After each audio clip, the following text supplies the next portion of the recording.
Fala galera, tudo tranquilo? Bom, no vídeo de hoje é o Contando História da semana e o Contando História de hoje é pra gente continuar a saga de Capitão América. Capitão América, Capitão de Nada, parte 3 e parte 4, galera, exatamente. Vamos continuar, né, a parte 1 e a parte 2 que eu fiz pra vocês semana passada e vamos falar sobre tudo que tá acontecendo e como que vai terminar, pelo menos por enquanto, essa história, né? E bom, vamos começar já falando do começo. A história já começa mostrando pra gente a Alexa, né, se encontrando com um jornalista e ela falando pra esse jornalista, né, que ele precisa noticiar ali uma grande notícia, falando sobre a morte do Bazooka, né, o Rick Jones, que era aquele clone da Hydra, né, do Capitão América, a noticiar essa notícia, falando que quem matou ele foi o Capitão América, né, e aí já somaria duas coisas nas costas do Capitão América, a morte do Thaddeus Ross, a morte do Rick Jones, né, e isso, né, ferraria com mais ainda o nome do Capitão América, e que ele era o grande comandante supremo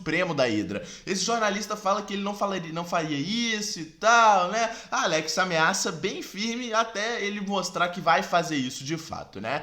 Logo após vemos Nova York, né? Vemos a Sharon Carter se encontrando novamente com as heroínas, né? Tudo isso para decidir como que elas vão desligar os abafadores de poder do Mirmidão, né? A prisão do Von Strucker, e também como que elas podem entrar lá para fazer isso, né? E para você que caiu aqui de paraquedas, né, na história, o Mirmidão, né, a prisão lá do Von Strucker, eles têm abafadores de poder, ou seja, isso tira totalmente o poder, né, totalmente não, tira metade, 50%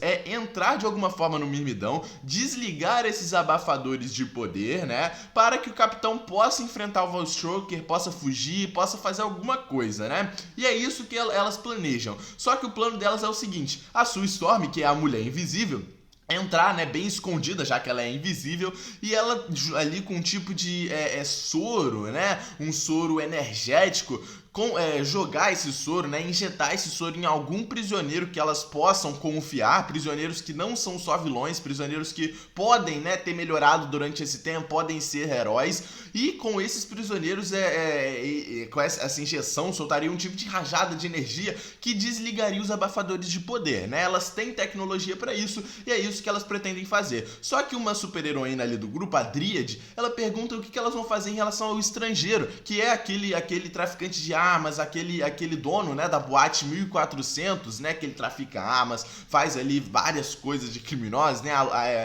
assassinos de aluguéis. O que eles vão fazer com o estrangeiro, que foi o responsável pela morte do Thaddeus Ross, né, e que tem uma equipe inteira que foi capaz de incriminar o Capitão América, né, essa morte. Elas falam que não sabem o que vão fazer, e a Dríade fala que ela vai mostrar o que ela tem de melhor pra fazer e que vai encontrar o estrangeiro de alguma forma, né? A própria Mulher-Aranha fala que o Peter, né, o Homem-Aranha, enfrentou o estrangeiro há algum tempo atrás, e a Dríade até fala, né, vamos provar pra ele que eu não sou o Homem-Aranha, né, mostrando que ela vai chegar pra quebrar mesmo, né? E bom, enquanto isso nós vamos para a prisão, lá no Mirmidão, né? Vemos que durante a prisão lá do Mirmidão chega um grande noticiário ali num telão do Mirmidão, dizendo que o Capitão América é o grande suspeito de ser o comandante supremo da Hydra. E essa notícia, né, abala obviamente o Steve Rogers, até porque ele tá carregando agora a morte do próprio Rick Jones, o Bazooka, que, né, a própria Alexa foi responsável ali por matar no último episódio lá a cena daquele avião, né? E bom, o Steve fica olhando aquilo, já aceita, né, que pô, ele já tá na merda, então ele aceita essa culpa, né, que tá caindo nas costas dele.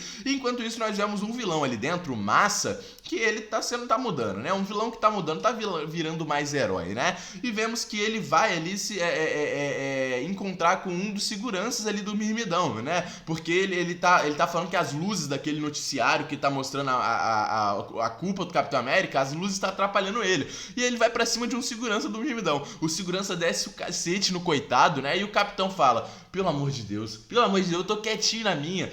Eu tenho que ser um herói logo agora na prisão, né? E é o que o Capitão faz. O Capitão fala: eu sou assim, entendeu? Eu já aceitei que esse é meu jeito. E ele vai pra cima dos seguranças do Mirmidão e desce o cacete em todos eles. O que, obviamente, gera uma briga generalizada ali dentro, né?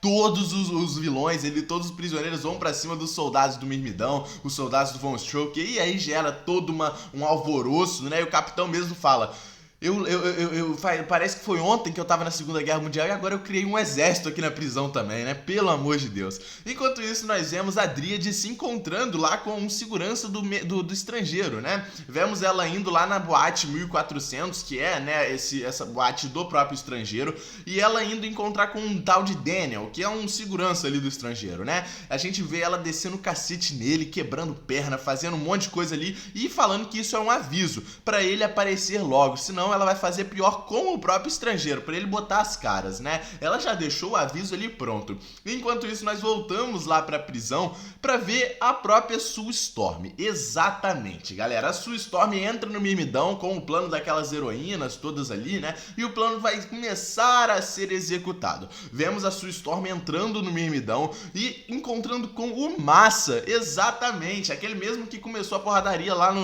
com os prisioneiros, né? O Massa fala que foi difícil começar aquela porradaria e mostra pra gente que aquilo ali já estava programado, estava armado com as heroínas, né? Ou seja, ele já sabia tudo que ia acontecer ali, né? Ele vai ser essa cobaia pra ser injetado aquele tipo de soro ali energético pra desligar os abafadores de poder do Mirmidão, né? E quando a Sue Storm chama ele de Massa, ele fala: não, esse era meu nome de vilão, agora meu nome é Dr. Franklin, né? E a própria Mulher Invisível fala ali pô, acha isso maneiro e tal, né? Ele querendo mudar, e ele fala que tentou de tudo se aproximar do Capitão, começou aquela briga pra tentar se aproximar um pouquinho do Steve Rogers, e a própria Mulher Invisível fala: você era do exército do mal, né? Que é uma equipe de vilões dos quadrinhos, né? E ele fala: isso faz muito tempo, pô, o Capitão podia esquecer isso, né? Mas vamos ao ponto, ao que importa. A Sue Storm injeta esse soro energético ali no Massa, né? E o cara fica boladaço. O cara começa a suar verde, o cara começa a transpirar ali de uma forma estranha, e a gente vai ver esse desenrolar daqui a pouco. Enquanto isso, vemos ali o Capitão dentro da sua cela e tendo uma visita do próprio Von Strucker. O Capitão fala que se já não bastasse ele começar uma porradaria ali, né, ele ainda teria que ouvir sermões do Von Strucker, né? E é isso que acontece. Von Strucker entra na sua cela e fala o quanto, né, ele é incrível, o quanto ele é absurdo de bom, né? Que o Capitão América ele devia ter sido mais cauteloso durante aquela luta ali, aquela rebelião, aquele exército que ele fez ali na prisão pra lutar contra os seus guardas, e ele mostra que tudo aquilo ali estava sendo filmado pelas câmeras do Mirmidão. E o que o nosso Von Strucker faz, já que ele tem grandes contatos, né, ele manda para o mesmo jornal que a Alexa, né, ameaçou lá no começo da história. E o que esse jornal, que já incriminou o Capitão como comandante supremo da Hydra, o que ele faz? Bota a cena do Capitão comandando um exército dentro da prisão lutando contra os soldados do Mirmidão, ou seja, incriminando ainda mais o Capitão. O Capitão fica sem chão, né, coitado? Pô, o que ele vai fazer? Ele não tem nada pra fazer, né? E enquanto isso, nós vemos que o Von Strucker, ele tem tipo que uma cela ali de batalha, né, dentro do Mirmidão, aonde, né, ele luta com os prisioneiros. E o interessante é que o poder dele não é abafado pelos abafadores de poder, né? Só o dos prisioneiros. Legal isso aqui, né? O cara é justo, isso que é bom, né? E depois disso, nós vemos ali uma conversa do estrangeiro com o nosso Luquim, né? O nosso Alexander Luquim, Caveira Vermelha, que está vivo de novo, né? O estrangeiro liga para o Luquim, liga para o Alexander e fala que tá completamente puto com ele, porque alguém descobriu, essa Dríade no caso, né? Alguém descobriu que ele, né, que matou o Thaddeus Ross, e isso não poderia acontecer, né? E quem sabia disso era só o Alexander, que o Alexander falou pra alguém, e isso era X9, entendeu? Que, pô, X9 morre cedo, que o Alexander ia se ver com o estrangeiro. E o Alexander fala: ó, se acalma aí, entendeu? Porque você já foi pago, tudo que você tinha que fazer você fez, e você foi muito bem pago, você não devia estar falando isso aqui comigo, entendeu? Porque eu que te paguei, e se alguém descobriu, não foi por mim, entendeu? Você que deu mole, você que falou pra alguém aí também, você que deu mole, né? E aí o próprio estrangeiro nessa ligação fala com o Alexander: olha só, se você não me falar quem que falou isso pra alguém, e o que o Alexander faz? Desliga a chamada. O agente do Alexander ali, né, o parceiro dele, ainda fala, né, ó, acho que você deveria se preocupar um pouquinho aqui, estrangeiro, que ele também é meio dodói da cabeça, né? O Alexander fala até pra ele, né: fica na tua também, irmão, tô te pagando, pô, você não devia nem estar falando, entendeu? Eu voltei, eu sou Alexander Luquim, entendeu? Ninguém é maior do que eu, né? E enquanto isso, nós vemos o Capitão falando ali sobre a prisão e sobre como ele tá lidando agora junto com os prisioneiros. Vemos o capitão jogando ali alguns jogos ali dentro da cela, junto com outros prisioneiros, que inclusive os prisioneiros que ele brigou lá na última HQ, né, ele bateu de frente, e ele fala que ele sempre foi programado, né, para lutar contra nazistas na Segunda Guerra, né, mas agora era diferente, não tem nenhum nazista ali dentro, e ele sempre teve uma filosofia de vida, que, por exemplo, o Massa, por exemplo, outros vilões ali dentro do Mirmidão, eles têm uma mãe, eles têm uma família, e com certeza a mãe e a família deles não queria que eles estivessem ali, e é por isso que o capitão ele tem um pouco de empatia em relação a isso, e ele tá fazendo amizades ali com alguns prisioneiros que estão buscando mudança, estão buscando redenção, como a gente viu na última HQ e como a gente viu agora o Massa, né? E já falando do Massa, vemos ali, né,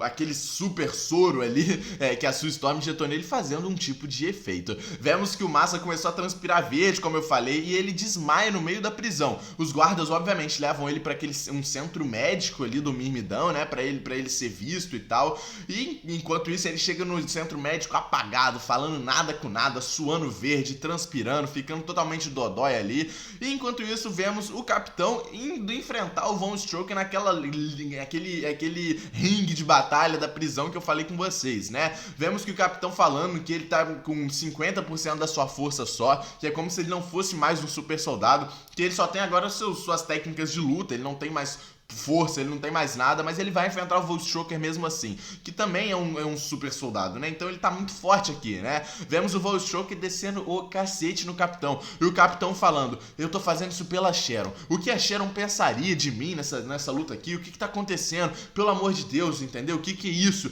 Eu tenho que reagir, e ele tenta lutar, ele tenta bater no Volkshocker, mas ele tá muito fraco, e é nesse momento que nós vemos aquele soro no Massa fazendo efeito. Sim, o Massa do nada libera um tipo de rajada ali, uma energia, e desligam os abafadores de poder do Mirmidão. É nesse momento que a gente sabe o que acontece, né? Capitão América volta a ter todos os seus poderes do super soro, e ele desce o cacete no Von Strucker. Vemos o Von Strucker voando pra fora do ringue, voando, ele quebrando a parede, né? Aquela cela do ringue, voando longe. E é isso que a gente deve ver na próxima HQ. Bom, termina com o Alexander Lukin, exatamente, o nosso Caveira Vermelha, fazendo uma ligação. Tudo isso para se precaver tanto do estrangeiro quanto também da própria Dríade que tá, né? Se for atrás do estrangeiro, pode descobrir sobre o Alexander Lukin e pode ir atrás dele também. E ele precisa se proteger. E é nesse momento que o Alexander faz uma ligação muito minuciosa. Uma ligação para quem? Ossos Cruzados, exatamente, Ossos Cruzados vai aparecer na próxima HQ, a mando do Alexander Lukin. Vamos ver o que vai acontecer e vamos ver qual fim terá o Capitão América contra o Von Strucker. E agora os abafadores de poder foram desligados, ou seja, todos os vilões do Mirmidão voltaram a ter poder. Vamos ver que bagunça que vai dar isso tudo aí, né? Bom, comenta o que vocês acharam dessa HQ, dessa parte 3 e parte 4. Deixa o like aí no vídeo, se inscreve no canal. Tamo junto e é nóis, galera.